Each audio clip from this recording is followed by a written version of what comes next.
Merci. Bonjour à tous. Bonjour Paris. J'ai toujours rêvé de dire ça sur une scène de théâtre. Merci de m'avoir invité. Je suis vraiment heureux d'être ici pour partager ce moment avec vous.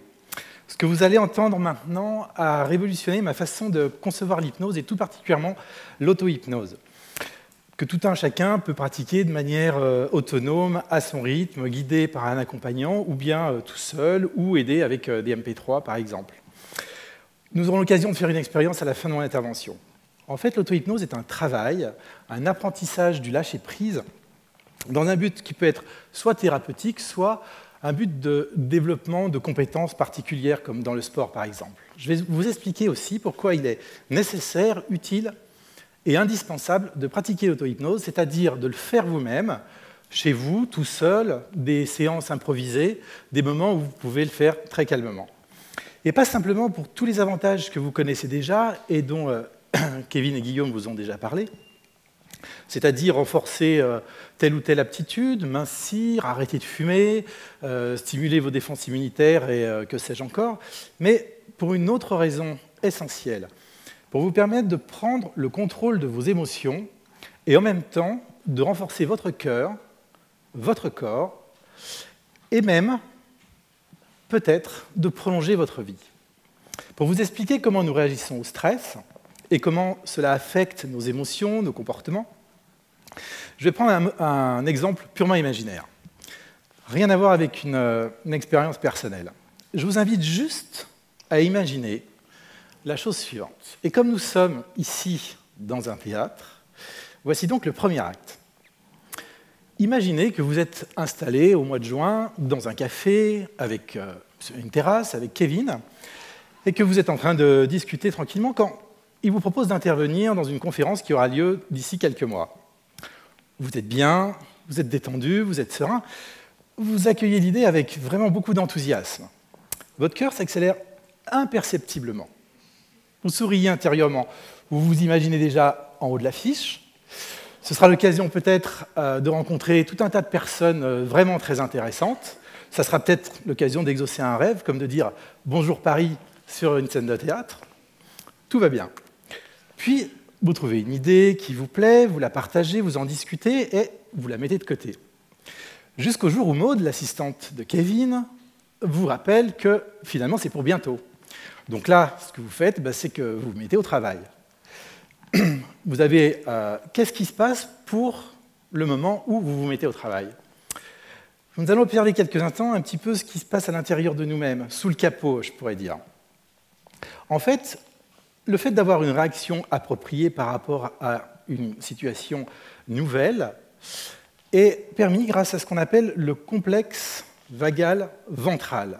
C'est un nerf qu'on appelle vague, à réponse rapide et qui nous permet de nous engager dans l'action. On l'a baptisé vague, ce nerf, parce que c'est celui qui a le territoire le plus étendu dans le corps. Il démarre à l'arrière de la tête et il descend dans le corps. Et les premiers anatomistes qui l'ont découvert, ils ne savaient pas tellement jusqu'où il arrivait, alors ils l'ont appelé vague. La myéline qui entoure ce nerf joue un double rôle. Elle le protège, un peu comme la gaine d'un fil électrique, mais elle permet aussi d'accélérer la transmission de l'influx nerveux. Donc la réponse de ce nerf est relativement rapide, de l'ordre d'une seconde. Au regard de l'évolution du système nerveux autonome, qui est une sorte de pilote automatique du corps, et dont fait partie ce nerf, il s'agit de la plus récente structure à être apparue. C'est celle qui nous permet de réagir d'une manière adaptée socialement à des situations nouvelles. Alors voici maintenant l'acte 2. Ça devient plus drôle. Arrive le jour de la conférence. Pour être sûr d'être à l'heure, parce que vous connaissez un peu les problèmes avec le TGV, vous êtes arrivé la veille. Vous avez trouvé un hôtel en périphérie de Paris, vous avez passé une nuit blanche, vous vous êtes relevé plusieurs fois pour faire les dernières modifications sur votre présentation, et puis le lendemain matin, vous êtes arrivé de très bonne heure, un peu avant tout le monde, et vous avez commencé à sentir un truc un peu bizarre là au niveau des zygomatiques, ça se crispe un peu, quoi. Vous sentez le cœur qui s'accélère de plus en plus, vous êtes dans les coulisses, Là, vous passez au maquillage, vous sentez que vous commencez à transpirer, vous transpirez tellement que votre colonne vertébrale commence à vous servir de gouttière. L'estomac se noue, vous n'avez plus de salive, ou ça diminue nettement. Le complexe vagal ventral est dépassé par les événements. La branche parasympathique, c'est-à-dire l'accélérateur du système nerveux autonome, est activée à fond. Vous êtes victime de la fameuse réponse fight or flight, c'est-à-dire se battre ou combattre. Enfin, se battre et s'enfuir. Cette capacité à produire des réponses actives et énergiques est apparue au niveau du deuxième stade de l'évolution du système nerveux autonome. Mais en fait, vous n'avez pas le choix. Kevin et Guillaume sont là, vous entendez votre nom, vous devez rentrer sur scène. Et là, c'est le troisième acte. Vous vous retrouvez sous les projecteurs, face à un grand nombre de personnes, des regards inconnus. Vous ne savez plus quoi faire, c'est le trou noir, vous ne pouvez plus rien dire. À partir de ce moment-là, vous vous sentez comme paralysé.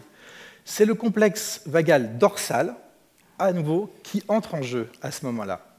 C'est le tout premier qui est apparu dans notre évolution. C'est celui que nous partageons en fait avec les animaux qui, dans la nature, réagissent de la sorte.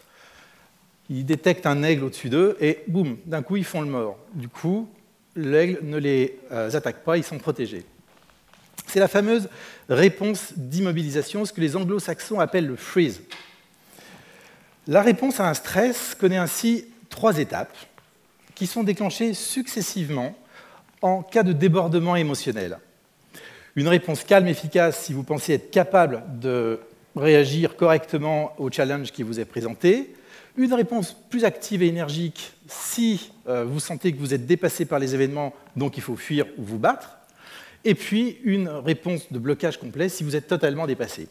Alors en plus de ce fonctionnement qu'on appelle polyvagal, puisqu'il implique 3 niveaux distincts qui correspondent à 3 réactions bien différentes, il existe un centre de commande au niveau du cerveau qui est capable de renforcer encore notre capacité à inhiber cette fameuse réaction des 3 F, donc qui nous permet d'avoir une réponse encore plus appropriée et en tout cas plus socialement adaptée.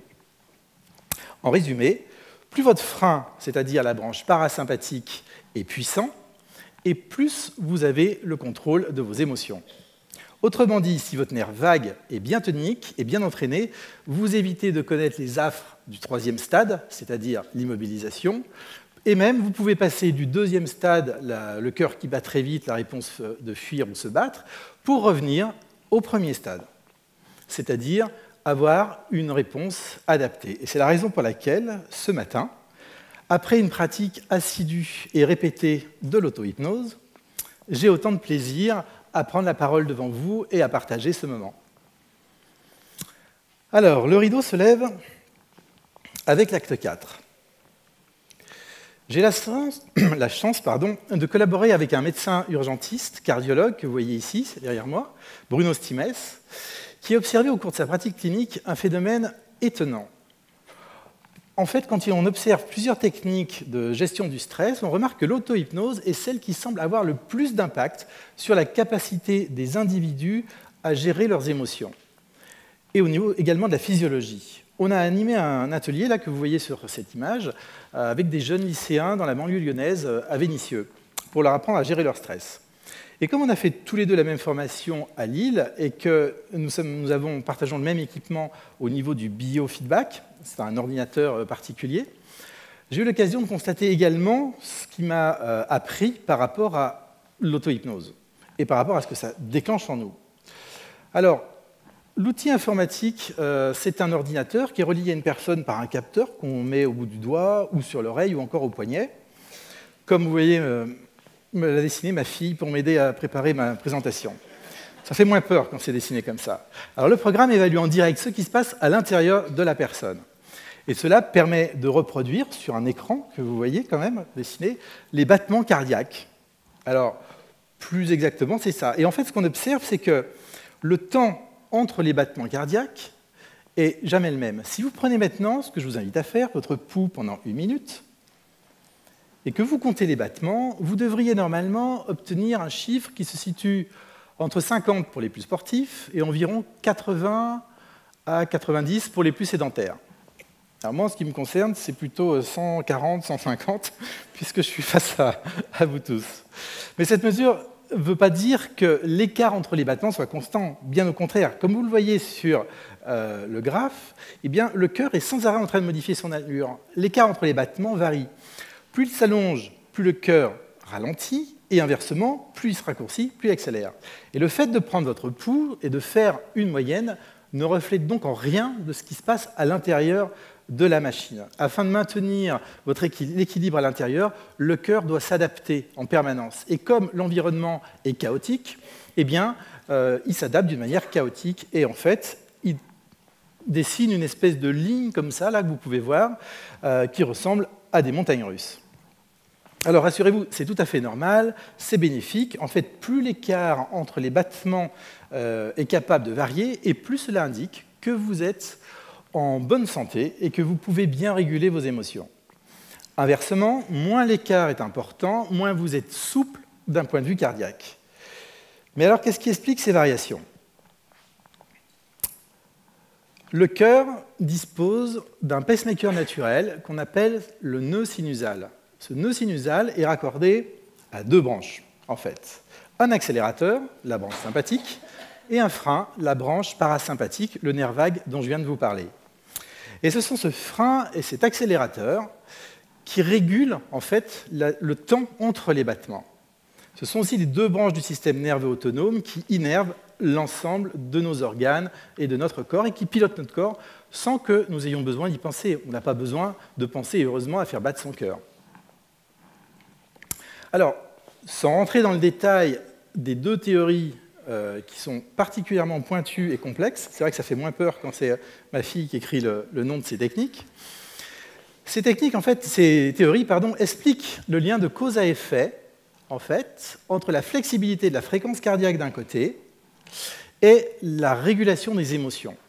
Eh bien, sans rentrer trop dans le détail, on peut retenir ceci. Plus notre fréquence cardiaque a de l'amplitude, c'est-à-dire plus notre cœur a de la souplesse et peut tout d'un coup bondir dans notre poitrine pour ensuite, hop, se poser, revenir au calme, et plus nous sommes à même d'avoir une réponse émotionnelle adaptée à la situation que nous sommes en train de vivre. Et au fait, plus on est en bonne santé, et plus notre espérance de vie est longue. Alors, lorsqu'on anime des ateliers de gestion du stress, on utilise donc l'outil dont je vous ai parlé, de biofeedback émotionnel, qui a été développé par des chercheurs au CHU de Lille. Cet outil permet de mesurer la variabilité du rythme cardiaque et, d'autre part, de mesurer le tonus vagal, en fait. C'est un peu comme si on mesurait la musculature du nerf vague, entre guillemets, musculature. La recherche clinique, qui est centrée sur les émotions, a mis en évidence qu'un tonus vagal élevé favorise une meilleure régulation affective, de meilleures relations interpersonnelles, et puis permet d'avoir de plus grandes facilités face aux agents stresseurs. Nous observons que lorsque les personnes pratiquent différentes techniques de relaxation, eh bien, ce tonus vagal augmente, se développe progressivement. Plus les ateliers passent et plus la musculature est forte. Donc, comme la personne est reliée à un ordinateur, on lui demande de respirer tout à fait normalement, et puis l'ordinateur fait le reste. Il établit en fait une sorte de ligne de base. Et puis, on va commencer à pratiquer des techniques, et on va mesurer l'état des plaquettes de frein, puisque le nerf vague, c'est vraiment le frein. Ça permet d'avoir une idée précise de l'état de la capacité de la personne à répondre à un stress. C'est-à-dire que, en ce qui me concerne, c'est parce que j'ai travaillé ce nerf vague que ça m'évite d'être là couché par terre en train de faire le mort. Et puis, donc, dans le processus de gestion du stress, on demande aux personnes de passer dans différents ateliers. Et comme elles sont reliées à cet outil informatique qui permet de regarder ce qui se passe à l'intérieur d'elles-mêmes, on peut évaluer en direct l'intérêt des différentes méthodes. Donc, par exemple, l'auto-hypnose, la sophrologie, la méditation de pleine conscience. C'est un peu comme si on pouvait visualiser ça sur des... Vous savez, en salle de gym, on a des appareils de cardio-training qui mesurent ce qui se passe à l'intérieur de nous. Alors, ce qu'on observe, c'est que toutes les techniques qui sont utilisées permettent d'améliorer la maîtrise émotionnelle dans des proportions qui sont importantes, et que plus on le fait, et mieux ça se passe. Mais la surprise, c'est qu'avec l'auto-hypnose, on assiste à un phénomène assez bizarre et assez inattendu. La courbe monte, elle arrive à 100% et elle plafonne. Et c'est un peu comme si on prenait de l'OPO ou une substance qui nous dope, avant de rentrer en salle de gym, on aurait des résultats absolument extraordinaires. Surpris par ce constat, les concepteurs lillois du logiciel ont débridé leur machine pour regarder ce qui se passait à l'intérieur et ils ont refait l'expérience en laboratoire.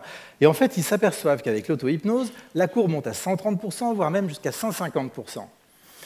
Cela pourrait, je dis pourrait parce qu'il faut prendre ça avec des pincettes puisqu'il n'y a pas d'études cliniques, cela pourrait donc vouloir dire que l'auto-hypnose permet un super entraînement du tonus vagal.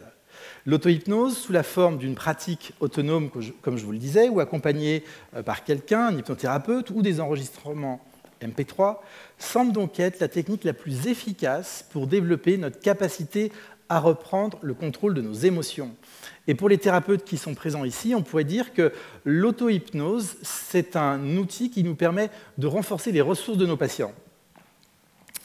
Mais en plus de ça, comme une bonne nouvelle ne vient jamais seule, les études médicales montrent qu'une variabilité du rythme cardiaque élevé est un indicateur de bonne santé et de durée de vie améliorée.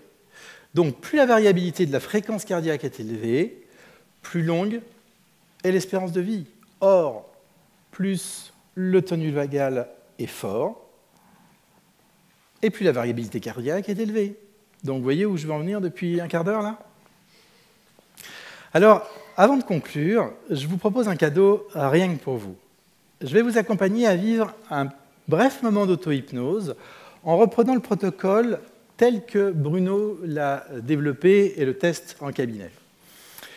Il s'agit d'un moment tout simple, basé vraiment sur la remémoration d'un souvenir agréable. C'est vraiment, pour les hypnothérapeutes, ce qu'on apprend dès le départ. Alors, sentez-vous libre d'accepter ce cadeau et laissez votre corps trouver la position la plus confortable.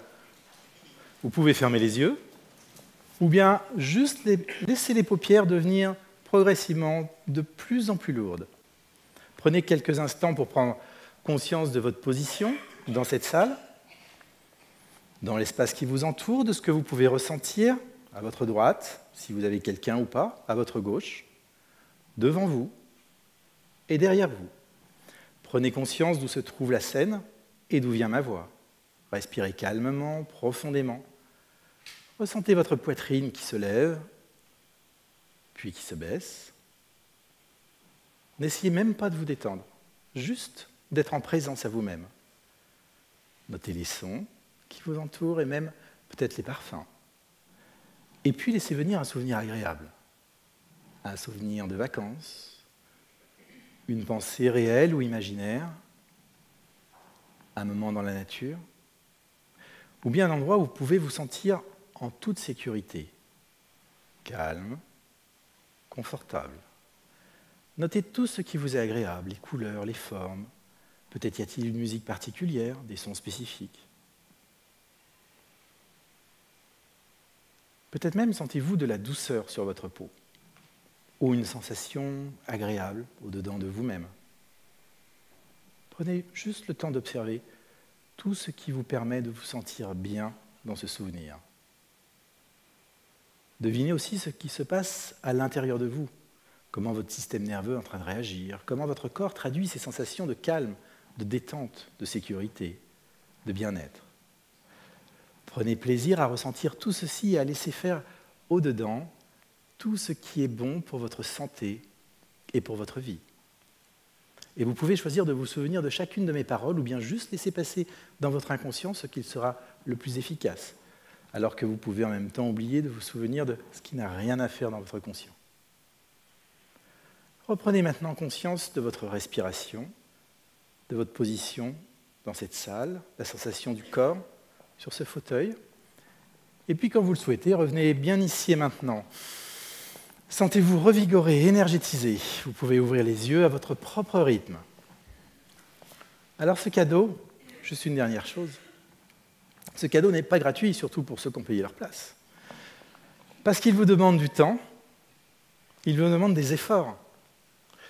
Mais en revanche, ce cadeau est vraiment unique et précieux, parce qu'il nous permet de profiter de ce qui est au fond le plus important pour nous, de ce qui est le plus précieux, notre vie. Faites-en bon usage. Merci.